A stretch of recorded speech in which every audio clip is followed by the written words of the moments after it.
안녕하세요. 사연을 부탁해입니다. 오늘의 사연을 소개하겠습니다. 주말 아침부터 서방님 부부가 집에 찾아왔어요. 형님, 제가 맛있는 빵이랑 케이크 사왔어요. 그때 형님이 여기 거 맛있다고 했잖아요. 난 괜찮은데 뭐하러 사왔어. 그 집 케이크 엄청 비싸던데. 제가 동서를 나무랐지만 동서는 그저 해맑게 웃을 뿐이었어요. 저는 우리 동서 이야기를 할까 합니다. 우리 동서는 세상에 단 한 사람밖에 없다고 할 정도로 정말 좋은 사람입니다. 어쩌면 저리도 잘 자란 것인지 보고 있는 것만으로도 참 기분 좋게 하는 사람이라고 해야 할까요? 잠시 우리 시댁 소개를 하자면 시부모님과 우리 부부 그리고 동서 부부와 시누이가 있습니다. 시댁 가족들은 다행히 다들 좋은 분들인데요. 그중 시어머님만이 저를 참 많이도 미워했습니다. 그 이유는 우리 친정이 잘 살지 못한다는 이유였어요. 친정 아버지 홀로 계신데 자주 아프셨기에 제가 자주 찾아뵈야만 했거든요. 그랬기에 저는 제대로 된 일을 할 수도 없었는데요. 혹시나 아버지가 많이 아프시거나 하면 바로 가야만 했거든요. 그래서 마트나 백화점 같은 곳에서 근근히 아르바이트를 하고 있었어요. 조금이라도 돈을 벌어서 아버지 병원비에 보태야만 했으니까요. 다행히 남편은 착한 사람이라 절대 눈치를 주거나 그러진 않았습니다. 오히려 제가 힘들까봐 걱정을 하는 그런 사람입니다. 남편에게 미안한 마음이 들어 시간이 날 때마다 더욱 열심히 아르바이트를 했고요. 하지만 시어머니는 그런 저를 참 많이도 미워했습니다. 사람들 보는 앞에서 무시를 하거나 막말을 하는 건 아무것도 아니었고 저를 그냥 하인 부리듯 부려먹곤 했으니까요. 혹시나 시어머니가 불렀을 때 일 때문에 못 간다고 하기라도 하면 바로 막말이 날아올 정도였거든요. 물론 시댁 가족들은 그런 시어머니의 행동에 발끈하며 제 편을 들어주곤 했지만 그러면 그럴수록 시어머니의 행동은 도가 지나칠 정도였습니다. 그러다가 서방님이 결혼을 하게 되었고 동서가 왔는데요. 동서의 친정아버지가 엄청 유명한 회계법인의 대표로 계신다고 했습니다. 서방님도 동서 아버지 회사에서 일을 하고 있었고요. 평소 서방님을 좋게 봤던 사돈어르신이 서방님과 동서를 연결해줬다고 했습니다. 동서의 말에 따르면 다른 직원들은 상사 눈치 보기 바쁜데 서방님은 항상 밑에 직원들 편에 서서 이야기를 했던 모양이었어요. 그러니까 한마디로 약자 편에 서서 당당히 의견을 말하는 서방님을 보며 사돈어르신이 많이 놀랐다고 합니다. 그런 굳은 심지를 보고 사이로 삼아야겠다고 결심하셨다고 하네요. 그렇게 서방님과 동서는 사돈어르신의 적극적인 지지를 받으며 만나게 되었고요.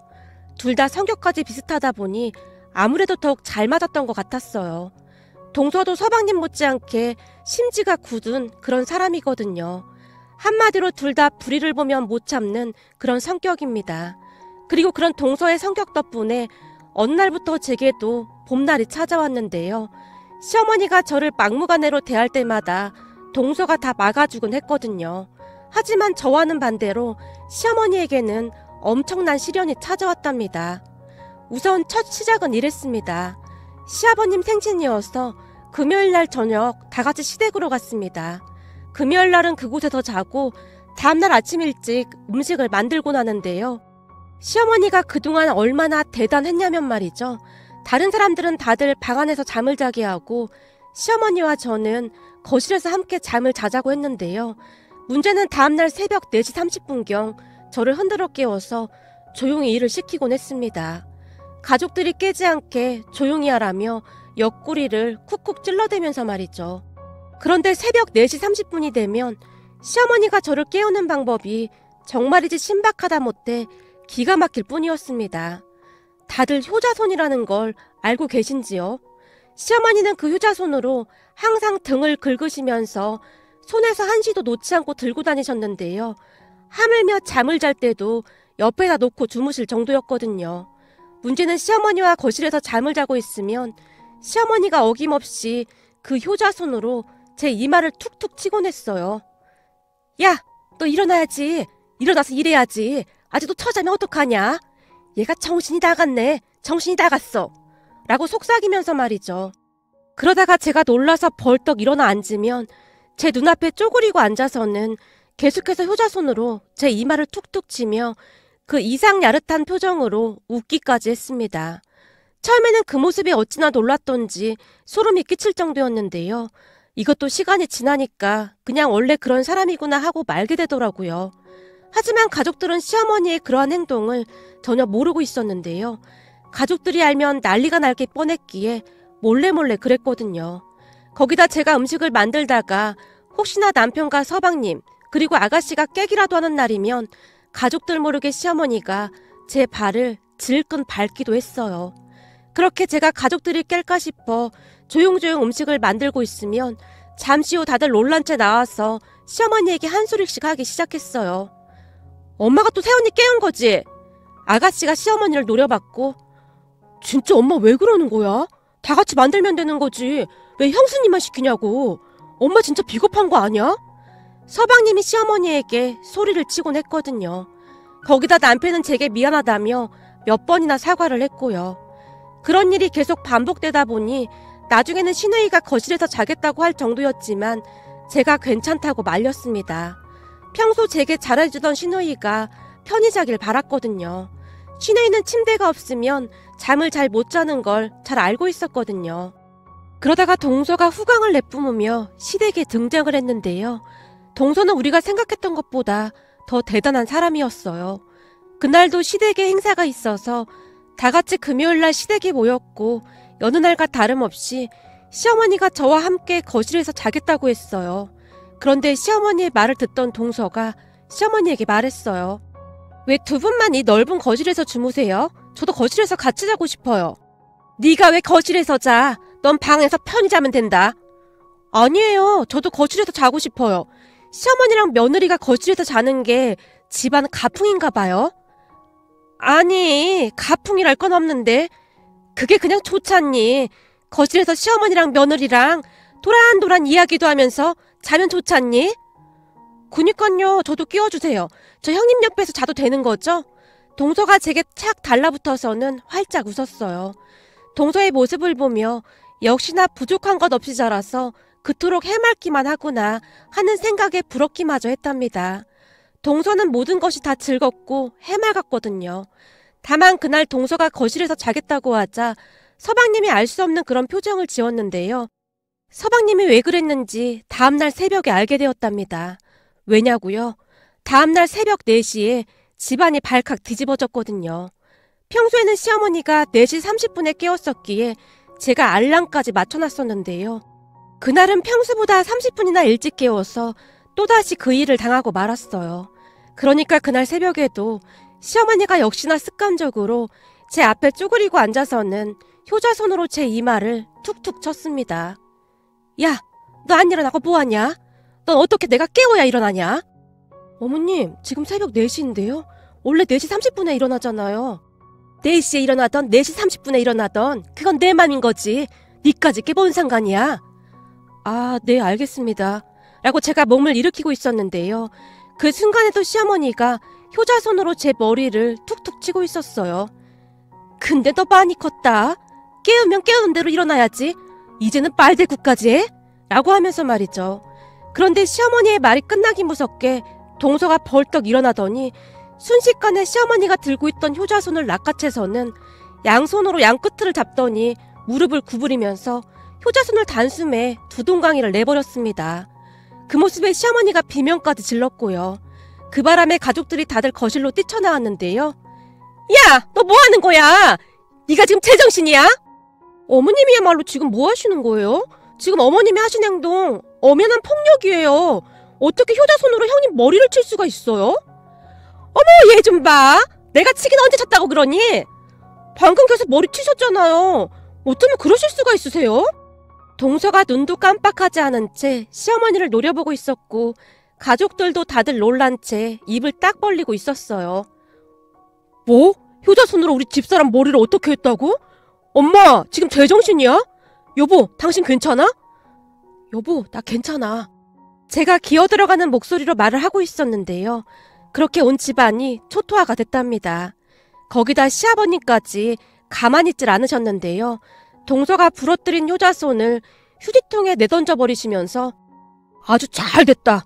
그동안 저놈의 효자손인지 나발인지 진짜 꼴도 보기 싫었는데 잘 됐구나. 작은 애야, 아주 잘했다, 잘했어. 그리고 그놈의 음식도 앞으로 하지도 마. 앞으로는 무조건 외식이야, 외식. 그 음식이 뭐라고 이 난리를 치고 있어. 라며 소리치셨거든요. 그리고 다음날 제가 동서에게 전화를 해서 고맙다는 말을 했는데요. 동서는 그저 해맑게 웃을 뿐이었어요. 그런데 문제는 거기서 끝나지 않았답니다. 그 뒤에도 동서는 사사건건 시어머니의 행동을 짚고 넘어갔거든요. 두 번째 사건은 시어머니 생신날 일어났습니다. 전에 그 사건 이후 집에서 음식을 하지 않게 되었기에 동서가 유명 백화점 한정식집에 예약을 했던 모양인데요. 그곳에서 또 한 번 난리가 났었답니다. 그곳이 백화점 안에 있는 한정식집이었기에 아무래도 좀 고급스러운 그런 곳이었어요. 문제는 제가 사는 게 항상 빠듯하다 보니 옷도 별로 없었는데요. 그런 것에 돈을 허투루 쓰고 싶지가 않았거든요. 항상 남편에게 미안한 마음뿐이었으니까요. 그랬기에 그날 제가 입은 옷이 동서와 비교가 될 수밖에 없었고요. 그런데 그런 제 옷차림을 보던 시어머니가 갑자기 비아냥거리기 시작했어요. 넌 어쩜 옷이 그게 뭐냐? 참 그런 옷을 사라고 해도 못 사겠다. 대체 저런 옷들을 어디서 사는 거야? 이런 고급 음식점에 오면서 꼭 그런 추리한 옷을 입고 와야겠니? 너 때문에 창피해서 밥을 못 먹겠다. 참 밥맛 떨어지게 하는 방법도 가지각색이네. 시어머니의 말에 가족들 모두가 놀란 채 당황하고 있었는데요. 얼굴이 시뻘개진 시아버님이 시어머님에게 나지막하게 경고를 했어요. 당신 입 다물고 조용히 있어. 마지막 경고야. 왜? 내가 뭘 어쨌다고 그래. 사실 내 말이 틀린 말도 아니잖아. 큰애 제 옷 좀 보란 말이야. 꼭 없는 티를 저렇게 낸다니까. 작은애 좀 봐라. 너랑 얼마나 비교가 되니? 제발 작은애 반만이라도 따라갔으면 좋겠구나. 내가 그만하라고 했지. 시아버님이 들고 있던 숟가락을 테이블 위에 탁 하고 내려놓았어요. 그 바람에 가족들이 다들 눈치만 본 채 눈만 꿈뻑이고 있었는데요. 다음 순간 동서가 제 팔을 잡더니 일으켜 세웠습니다. 형님, 일어나요. 어머님, 이 옷이 마음에 안 든다고 하신 거죠? 형님 죄송해요. 입고 있는 자켓 좀 주시겠어요? 내 옷을? 놀란 제가 주섬주섬 입고 있던 자켓을 동서에게 줬는데요.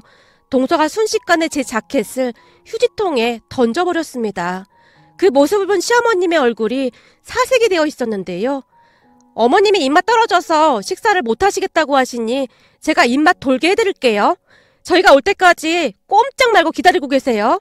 여기 식당 직원한테는 제가 다음 코스 조금 이따가 내오라고 할게요. 라며 동서가 저를 데리고 백화점 매장으로 가서는 옷에 붙어있는 가격을 확인하지도 않고는 최대한 이쁜 옷으로 이 옷 저 옷을 입어보라고 했습니다. 형님, 아까 입고 있던 옷 그렇게 만들어서 정말 죄송했어요. 그거 어머님 보라고 그런 거니까 이해해 주실 거죠? 아니야, 괜시리 내가 미안하네. 나 때문에 어머님 생신이 엉망이 됐잖아. 엉망이 되긴 뭐가 엉망이 돼요. 어머님 입맛 돌게 해드리면 되죠. 그렇게 동서가 제게 옷 몇 벌을 선물해 줬습니다. 동서, 이거 너무 비싼 거 같은데 안 그래도 돼. 괜찮아요. 제가 결혼할 때 형님한테 옷 한 벌 해드리려고 했는데 시간이 안 돼서 못 해드렸거든요. 이제야 선물해드리는 거라고 생각해주시면 감사할 것 같아요. 동서, 정말 고마워. 제가 목에 메인 채 고개를 푹 숙였는데요. 형님 상황이 그런 건 형님 잘못이 아니에요. 그러니까 너무 기죽을 필요 없어요. 전 열심히 사시는 형님을 항상 존경하는걸요. 동서가 그 특유의 해맑은 미소를 짓고 있었습니다. 그렇게 제가 새 옷을 입고 다시 식당으로 갔는데요. 자, 이제 됐죠? 이제 어머님 입맛 떨어질 이유 없으신 거죠? 그럼 다시 식사하시죠. 와, 큰새 언니 옷 진짜 잘 어울린다. 우리 큰새 언니가 원래 얼굴이 예쁜데다가 예쁜 옷까지 입으니까 완전 하늘에서 내려온 천사 같아요. 그렇죠, 아가씨. 제가 봐도 너무 예쁜 거 있죠? 백화점 직원들도 다들 막 감탄하더라고요. 동서와 신우이가 한박 웃음을 지은 채 시어머니를 노려보고 있었습니다. 그렇게 동서로 인해 제 인생에도 꿈같은 봄날이 찾아왔답니다. 하지만 시어머니는 호시탐탐 저를 괴롭힐 생각만 하고 있었는데요. 그러던 어느 날 결국 시어머니가 또다시 동서에게 역관광을 당했습니다. 그날은 시아버님이 지방 출장을 다녀오시면서 그곳에서 싱싱한 회를 사서 아이스박스에 넣어서 오시는 중이라고 시간 괜찮으면 시댁으로 넘어오라고 했습니다. 동서와 저는 시댁에서 3, 40분 거리에 살고 있었기에 알았다고 했고요. 사실 동서가 온 뒤로 저는 더 이상 시어머니가 무섭지만 않았거든요. 시댁에 모여서 시아버님이 가지고 온 회를 맛있게 먹었는데요. 시어머니가 제게 잠시 마트에 같이 다녀오자고 했어요. 갑작스레 꺼낸 말이었기에 저는 조금 꺼림칙하긴 했지만 대놓고 거절하기 그래서 우선 따라 나섰는데요. 1층으로 내려가자마자 시어머니가 저를 끌고는 외진 곳으로 가는 게 아니겠습니까? 그러더니 제게 삿대질까지 하며 소리를 쳤어요. 야! 네가 요즘 작은 애 때문에 아주 기고만장인가 본데 이게 어디서 회를 그렇게 아무렇지도 않게 처먹어대고 있어. 내가 너한테 말했던 거 기억 안 나? 음식 먹을 때 어떻게 하라고 했어? 눈치껏 대충 먹으라고 몇 번을 말했었지. 근데 네가 미쳐도 단단히 미쳤구나. 어디서 회를 그렇게나 많이 처먹어? 너 요즘 눈에 뵈는 게 없지. 네 동서가 언제까지나 네 편 들어줄 것 같지? 정신 차려 이거사. 네 동서같이 부잣집 딸이 널 왜 챙겨주겠냐. 지금은 네가 좀 불쌍해서 그런 것 같은데 조금만 지나봐라. 오히려 나보다 너 더 무시하고 함부로 할걸. 근데 눈치도 없이 그냥 해벨레 조아라만 하고 있어? 그니까 네가 그렇게 지들이도 궁상맞게 사는 거야 이거사. 시어머니의 입에서는 더 심한 말도 나왔지만 생략하겠습니다. 암튼 시어머니가 제게 계속해서 막말을 하고 있었는데요. 언제 따라 나온 것인지 뒤에서 동서의 목소리가 들려왔어요. 어머님, 지금 뭐 하시는 거예요? 지금 여기서 제 험담하고 계셨던 거예요? 아니, 너 언제부터 거기 있었던 거냐? 저요? 바로 따라 나왔으니까 아마 거짓 다 들었을걸요? 혹시 몰라 제가 휴대폰에 녹음까지 했거든요. 전 어머님이 이렇게 욕설을 잘하시는지 꿈에도 몰랐네요. 예, 그게 말이다. 내가 큰애한테 화가 나서 그런 거지. 네 욕할 생각은 눈꼽만치도 없었다. 아니, 그리고 형님한테 음식을 눈치껏 먹으라고 하는 건 또 무슨 소리예요? 저 도저히 못 참겠네요. 지금 녹음한 거 가족들한테 다 들려줘야겠어요. 거기다 어머님이 이런 음침한 곳에서 형님한테 그러고 계신 거 협박인 건 알고 계신 거죠? 아니, 협박이라니. 너 말이 좀 지나친 것 같구나. 그럼 지금까지 녹음된 어머니 목소리 한번 틀어볼까요? 협박인가 아닌가? 아니죠. 그냥 다 같이 올라가서 가족들한테 들려주면 되겠네요. 과연 가족들이 뭐라고 할지 엄청 궁금한데요? 예, 알았어. 그러니 제발 가족들 앞에서는 그거 틀지 말아다오. 그럼 어머님도 약속하세요. 다시는 형님한테 함부로 하지 않겠다고요. 알았어. 내가 다시는 안 그러마. 시어머니의 얼굴이 새하얗게 질려 있었어요. 그 뒤 시어머니는 더 이상 제게 함부로 하지 않았습니다. 그뿐만이 아니라 동서와 저와의 만남을 피하기까지 했어요. 시댁 행사가 있을 때마다 시어머니가 먼저 전화를 해왔거든요. 얘야, 니들 이번에도 절대 오지 마라. 그냥 우리끼리 알아서 할 테니까 네 동서한테도 그렇게 전해놓고. 그렇게 우리는 시아버님만 따로 만나곤 했는데요. 시아버님과 함께 식사도 하고 즐거운 시간을 보내곤 했습니다. 그러던 어느 날 시아버님 생신날이 되었는데요. 그날도 시어머니는 우리를 보기 꺼려했기에 동서와 제가 시아버님만 따로 만났습니다. 같이 식사도 하고 선물도 드렸고요. 역시나 동서는 통 크게 시아버님께 봉투를 드렸는데요. 그 봉투 안이 꽤 묵직해 보이기까지 했습니다. 작은 애야, 뭘 이렇게까지 많이 넣었니? 너무 많은 것 같구나. 아버님, 그 돈으로 맛있는 것도 사드시고 옷도 한벌 해입으세요. 고맙구나. 네 시어머니가 참 못나게 굴어서 내가 니들한테 미안하고 항상 고맙다. 아니에요, 아버님. 그래도 요즘 어머님도 많이 달라지셨잖아요. 동서가 시아버님께 진심 어린 목소리로 말했어요. 그런데 며칠이 지난 어느 날 시아버님이 우리 집 앞으로 따로 찾아오셨는데요. 그네야, 이거 가지고 사돈이랑 맛있는 거 사 먹어라. 아버님, 이 돈을 왜 저한테 주세요? 네가 몰라서 그러는데 나 돈 무지 많다. 얼마 전에 네 동서가 준 돈도 있잖니. 이 나이에 내가 그렇게 많은 돈을 다 어디다 쓰겠니? 그러니까 너 얻었다가 너 필요할 때 써라. 아버님, 제가 말을 잇지 못한 채 고개를 떨궜는데요. 그네야, 그동안 네 시어머니 때문에 많이 힘들었지. 우리가 그렇게 뜯어말려도 들어먹질 않더구나. 그래도 이제는 네가 좀 편해져서 정말 다행이구나. 아니에요, 아버님. 그동안 아버님이랑 아가씨 그리고 서방님은 항상 저 챙겨주셨잖아요. 그동안 큰 힘이 됐는걸요. 그리고 아버님께서 매달 그이한테 우리 아버지 병원비 보태라고 돈 주시는 것도 사실 저 알고 있었어요. 뭐? 네가 그걸 어떻게 알고 있어? 내가 꼭 비밀로 하라고 했는데. 그이가 원래 거짓말 잘 못하잖아요. 사실 그동안 어머님 때문에 많이 힘들긴 했지만 아버님이랑 다른 가족들이 잘 챙겨줘서 그냥 군말 없이 어머님 말씀 들은 것도 있었어요. 제가 할 수 있는 게 그거밖에 없었거든요. 아니다. 넌 항상 잘해왔어. 우리가 잘 챙겨주지 못해서 오히려 미안했다. 그리고 네 동서가 참 괜찮은 애가 들어와서 얼마나 다행인지 모르겠구나. 힘들 때는 서로 의지하고 살아야 하는 거지. 그래야 하는 게 맞는 거지. 요즘은 너랑 작은 애 보고 있으면 그렇게 좋을 수가 없다. 앞으로도 서로 챙기면서 그렇게 잘 지내주렴. 나는 요즘 밥을 안 먹어도 아주 배가 부르구나. 시아버님이 제게 몇 번이나 미안하다는 말을 했습니다. 힘든 시간 속에서도 시아버님과 가족들의 마음이 고스란히 느껴졌었기에 버텨낼 수 있었던 것이 아니었을까 싶네요. 그래도 동서와 저는 정말 잘 지내고 있는데요. 요즘 시어머니는 입을 꾹 다문 채 눈치만 보고 있답니다. 집에서 가족들이 말을 걸어주지도 않으니 하루 종일 외롭게 TV만 보고 계신답니다. 우리 동서는 하늘에서 내려준 천사가 아닌가 싶을 정도로 너무나 착하고 또 착한 사람이랍니다. 비록 저보다 나이는 어리지만 동서에게 배우는 것도 참 많고요. 앞으로 살아가면서 제가 받은 것들을 갚아나가면서 그렇게 살아갈 생각입니다.